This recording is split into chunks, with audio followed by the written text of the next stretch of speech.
ప్రకటన గ్రంథ ధ్యానాలకు స్వాగతం. ప్రకటన గ్రంథం పఠించటంలోని ఆశీర్వాదాలు తెలుసుకుందాం. Benefits of studying the book of revolution. దైవ గ్రంథం చదవటంలో చాలా గొప్ప ఆశీర్వాదం ఉంది. ముఖ్యంగా ప్రవచన గ్రంథమైనటువంటి ప్రకటన గ్రంథం పఠించటంలో, చదవడంలో, ధ్యానించటంలో గొప్ప ఆశీర్వాదం ఉంది. అవేంటి అని అంటే, మొదటిగా క్రీస్తుని గూర్చి లోతైన ప్రత్యక్షత మరియు ఆత్మీయతకు ఈ గ్రంథ పఠన మనలను మళ్లించును. It gives deeper revolution of Jesus Christ. సువార్తలలో వలె క్రీస్తు ప్రభు కేవలం మానవత్వంతో మాత్రమే గాక ఆయన పరిపూర్ణ దైవత్వంతోనూ దైవ అధికారంతోనూ ప్రకటన గ్రంథంలో మనకు అగుపడతారు, ప్రత్యక్షమవుతారు. ఆయన మనుష్య కుమారుడిగా వధింపబడిన గొర్రెపిల్లగా అగుపడుతూనే ఆయన మొదటివాడు కడపటివాడుగా మరణము పాతాళపు తాళపు చెవులు గలవాడుగా ఆయన అగుపడతాడు. ఇదిగో ఆయన మృత్యు నొందని కానీ యుగ యుగములు సజీవునిగానున్నాడని ఆయనను చూచిన దర్శించుకొనిన ఆయన భక్తుడు యోహాను మనకు తెలియజేస్తున్నారు. అతడు తన ప్రభువు నేత్రములు అగ్నిజ్వాలల వలెను, పాదములు పుటవేయబడి మెరయు అపరంజితో సమానమని సెలవిస్తూ ఆయన కంఠస్వరము విస్తార జల ప్రవాహముల ధ్వని వలె ఉండెనని ఆయన దేవత్వాన్ని గూర్చి వర్ణిస్తున్నాడు. 7 నక్షత్రములను ఆయన తన కుడి చేత పట్టుకునివాడు.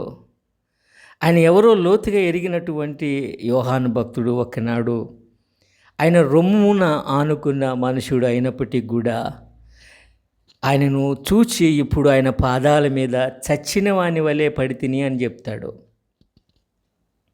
ఆయన ప్రత్యక్షతను ఎరిగిన భక్తుడుగా ఆయన వర్తమాన భూత భవిష్యత్ కాలములో ఉండు సర్వాధికారియగు దేవుడని ప్రభువని ఆ ప్రభువును గూర్చి సాక్ష్యమిస్తూ ఉన్నాడు.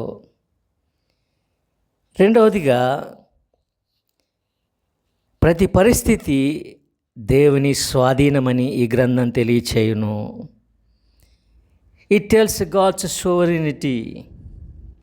కీర్తన 2వ అధ్యాయం 3వ వచనంలో భూరాజులు యెహోవాకును ఆయన అభిషేక్తునికి విరోధంగా నిలవబడి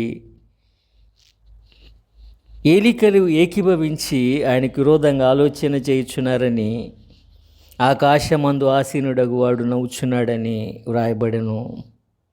దేవుని అధికారం ఎదుట మానవుని అధికారమే పాటిది. ప్రపంచం నేలిన బబులోను రాజు నెబుకద్నెజరు గద్దె దించి గడ్డె మేపినవాడాయన. అంత్యక్రీస్తు ప్రత్యక్షతతో ఈ లోకంలో చెడుతనము మరింత విస్తరించును. ఇప్పటికే చెడుతనము బహు వేగంగా ప్రబలుతూ ఉంది. అంత్యక్రీస్తు ఆత్మ నేడు పనిచేస్తూ ఉంది. అయితే సంఘము, ఆయన యందు విశ్వాసం ఉంచిన ప్రజలు భయపడనక్కరలేదని దైవ గ్రంథం మనకు తెలియజేస్తుంది. చిట్ట చివరికి సమస్తాన్ని కూడా ఆ ప్రభు తన చిత్తానుసారంగా చేయవాడుగా ఉంటున్నాడు. ఆయన అధికారానికి ఆవలనున్న రాజు రాజ్యము ఏ పరిస్థితి కూడా లేదు అని, సమస్తము ఆయన అదుపాజ్ఞలలోనే తుదక్కుండునని, సమస్తమును తనకు స్వాధీనపరుచుకున్నవాడు ఆయనే అని గ్రంథకర్త మనకు తెలియజేస్తున్నాడు. ప్రకటన గ్రంథం 1వ అధ్యాయం 18వ వచనము. సమస్తము దేవుని స్వాధీనమని ఎరుగుట దేవుని పిల్లలకు గొప్ప ఊరటను ధైర్యాన్ని కలిగించును.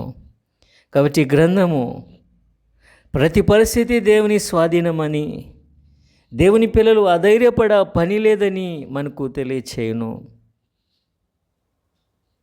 మూడవదిగా, దేవుని తీర్పులు న్యాయమని ఈ గ్రంథము తెలియచేయును. It reveals God's righteousness and justice.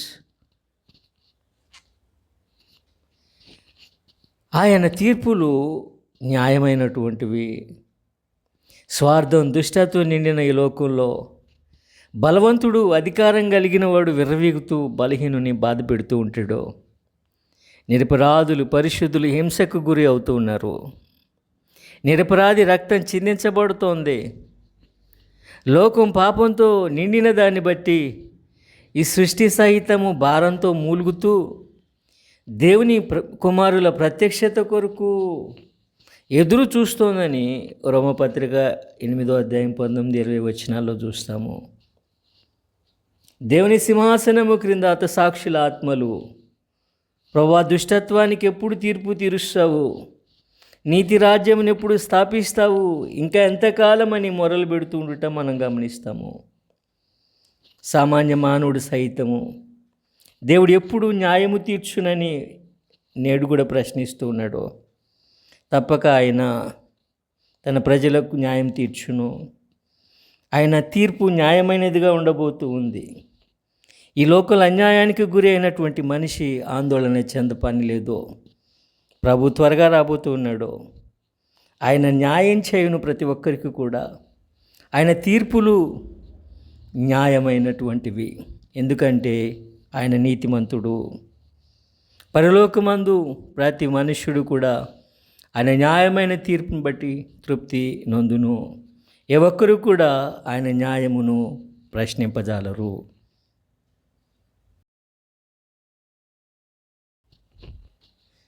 నాలుగవదిగా ఈ గ్రంథము శ్రమలలో నిరీక్షణనిచ్చు గ్రంథము. It gives hope in sufferings. ఆది సంఘము భీకర శ్రమలను అనుభవించినట్టి సంఘము. ప్రకృతి ఆరాధికులైన పురాతన ప్రజలు ఎలాంటి విపత్తు కలిగినా అది క్రైస్తవులు ప్రకృతి శక్తులను ఆరాధింపకపోవడాన్ని బట్టి కలిగినని భావించి క్రైస్తవులను హింసలకు గురి చేశారు. అటు రోమా చక్రవర్తులు, అధికారులు సైతము తమ సంస్కృతి విస్తరింపజేయటంలో క్రైస్తవ్యం ఆటంకంగా భావించి క్రైస్తవులను హింసకు గురి చేశారు. క్రైస్తవుల హింస పరాకాష్ఠకు చేరింది. రాళ్లతో కొట్టి చంపుట, బెత్తములతో బాధించుట, చర్మం వలుచుట, సెలసెల కాగు నూనెలో వేయుట వంటి తీవ్రమైన హింసలకు విశ్వాసమును బట్టి క్రైస్తవులు గురి అయ్యారు. సంఘ సంప్రదాయము ప్రకారము గ్రంథకర్త యోహాను కూడా సెలసెల కాగు నూనెలో వేయబడగా అతని ప్రాణం పోనందున పద్మాసు దీవిలో పాడవేశారని తెలియవస్తోంది. అట్టి హింసల నేపథ్యంలో ఈ గ్రంథము క్రైస్తవునికి శ్రేష్టమైన వాగ్దానాలు ఇస్తూ నిరీక్షణను కలిగిస్తూ పురికొల్పుతోంది. ఆయన రాకడను గురించి హెచ్చరిస్తోంది. ప్రభువు ఎప్పుడొస్తాడనే దానికన్నా నిరీక్షణతో ఆయన రాకడ కొరకు సిద్ధంగా ఉండాలని ఈ గ్రంథం ప్రాముఖ్యంగా విశ్వాస పరులను హెచ్చరిస్తుంది. మారు మనస్సు పొందమని హెచ్చరించును. ఎఫెసు సంఘంతో ప్రభు అంటారు, నీవు ఏ స్థితిలో నుండి పడితేవో అది జ్ఞాపకం చేసుకొని మారు మనసు పొంది ఆ మొదటి క్రియలను చేయము. ప్రకటన 2:5.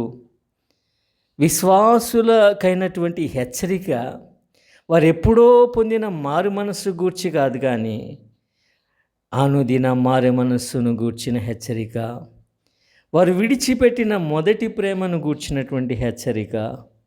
మారు మనస్సు పొందమనేది ఈ గ్రంథ హెచ్చరిక. మెలకుగా ఉండమని ఈ గ్రంథం తెలియజేస్తుంది.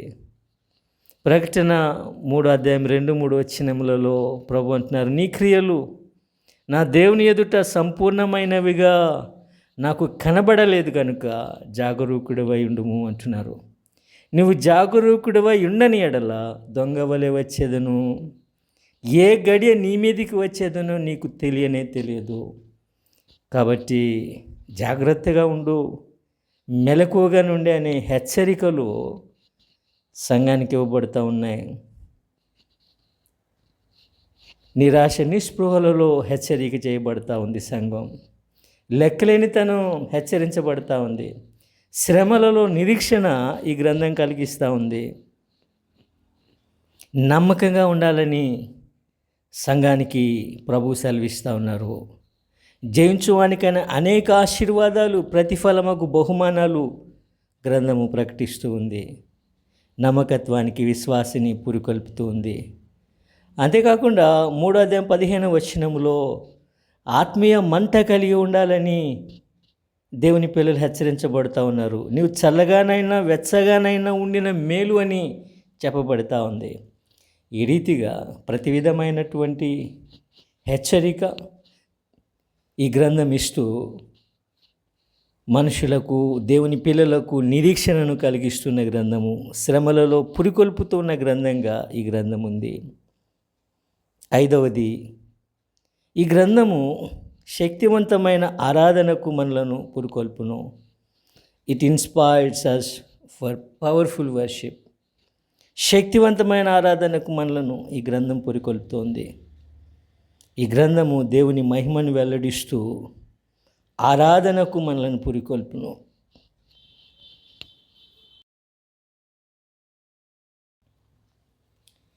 భూమి మీద అనేకులు తిరుగుబాటు చేస్తూ ఉండగా దేవునిపై ఆరాధికులైన వారిని పురికొల్పుచు పరలోకంలోని గొప్ప ఆరాధన మాదిరిగా మనకు ఈ గ్రంథం ఇస్తోంది. ప్రకటన గ్రంథంలో దైవారాధన సృష్టికర్తగా తండ్రి అయిన దేవునికి, విమోచకునిగా క్రీస్తు ప్రభువునకు చెందుచున్నది. పరలోకపు 4 జీవులు భూత వర్తమాన భవిష్యత్ కాలములలో ఉండు సర్వాధికారియగు దేవుని పరిశుద్ధుడు పరిశుద్ధుడు పరిశుద్ధుడని మానక ఆరాధించుచు ఆయనను నిత్యము స్తుతిస్తూ ఉన్నారు.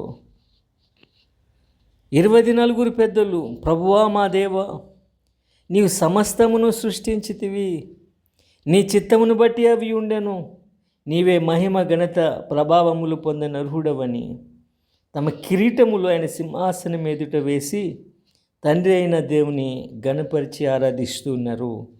ప్రకటన గ్రంథం 4వ అధ్యాయం 4-11 వచనములలో.